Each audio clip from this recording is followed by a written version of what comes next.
2025-26 অর্থবছরের বর্তমান সময়টিতে বাংলাদেশের পোশাক শিল্প একটি চ্যালেঞ্জিং পরিস্থিতির মধ্য দিয়ে যাচ্ছে। বৈশ্বিক অর্থনৈতিক মন্দা, ভূ-রাজনৈতিক অস্থিরতা এবং আন্তর্জাতিক বাজারে প্রতিযোগিতা বৃদ্ধি, এই তিনটি চাপ একযোগে আমাদের শিল্পকে প্রভাবিত করছে। চলতি অর্থ বছরে প্রথম 8 মাসে আমাদের রপ্তানি আয় 3.73% হ্রাস পেয়েছে। একই সময় কাঁচামাল আমদানির জন্য ব্যাক টু ব্যাক এলসি খোলার হার 6.79% কমেছে এবং পোশাকের গড় ইউনিট মূল্য 1.76% হ্রাস পেয়েছে। আন্তর্জাতিক জ্বালানি বাজারের অস্থিরতা, পরিবহন ব্যয়ের ঊর্ধ্বগতি এবং বৈশ্বিক সাপ্লাই চেনের অনিশ্চয়তা পরিস্থিতিকে আরও জটিল করে তুলেছে। বিশেষ করে মধ্যপ্রাচ্যের চলমান উত্তেজনা বিশ্ব বাণিজ্যের নতুন ঝুঁকি তৈরি করেছে, যার প্রভাব আমাদের মতো রপ্তানিমুখী শিল্পের উপর সরাসরি পড়েছে। অন্যদিকে দেশের আভ্যন্তরীণ চ্যালেঞ্জও কম না। বিগত 5 বছরে গ্যাসের দাম 286% এবং বিদ্যুতের দাম 33% বৃদ্ধি পেয়েছে, কিন্তু নির্বিচ্ছিন্ন জ্বালানি সরবরাহ এখনও নিশ্চিত হয়নি। এর সঙ্গে যুক্ত হয়েছে উচ্চ সুদহার, ব্যাংকিং খাতের তারল্য সংকট এবং চলতি মূলধনের ঘাটতি।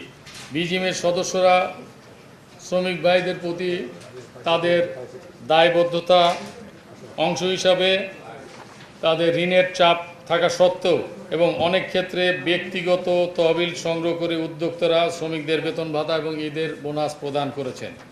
বিভিন্ন গোয়েন্দা সংস্থা এবং বিজিএমের তথ্য অনুযায়ী কিছু সংখ্যক বড় কারখানায় আর্থিক সংকট ছিল।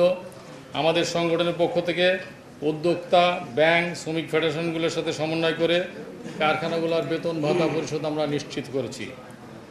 অত্যন্ত স্বস্তির সাথে জানাচ্ছি, আমাদের জানা মতে বিজিএমের তালিকাভুক্ত কারখানা মাত্র 2টি কারখানায় এখন বেতন এবং বোনাস দেওয়া হয়নি। ফেব্রুয়ারি মাসের বেতন পরিশোধ করেছে 99.91%। ঈদ বোনাস সম্পন্ন হয়েছে 91.81% কারখানা। অবশিষ্ট 4টি কারখানার ঈদ বোনাস প্রক্রিয়াধীন আছে। আইনগত বাধ্যবাধকতা না থাকলেও 64.03% কারখানা মার্চ মাসের অগ্রিম বেতন প্রদান করেছেন। মহাসড়কের চাপ কমাতে এলাকা ভিত্তিক ধাপে ধাপে ছুটি প্রদান করা হয়েছে। 17 মার্চ পর্যন্ত প্রায় 50% কারখানা ছুটি হয়েছে।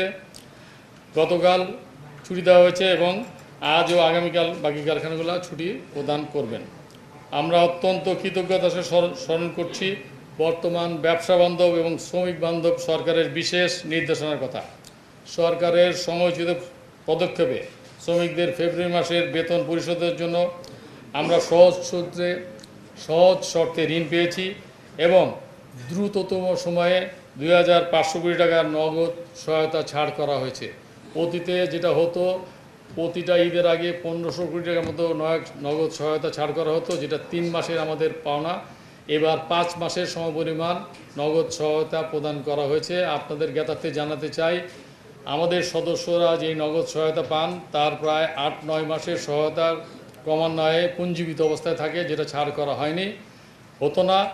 এইবারে সরকার 5 মাস ছাড় করেছে এবং কথা দিয়েছে আমাদেরকে আগামী ঈদের আগে আরও 5 মাসের নগদ সহায়তা ছাড় করা হবে এবং ভবিষ্যতে প্রতি মাসের নগদ সহায়তা প্রতি মাসে প্রদান করা হবে, যেন আমাদের টাকা এভাবে আটকে না থাকে।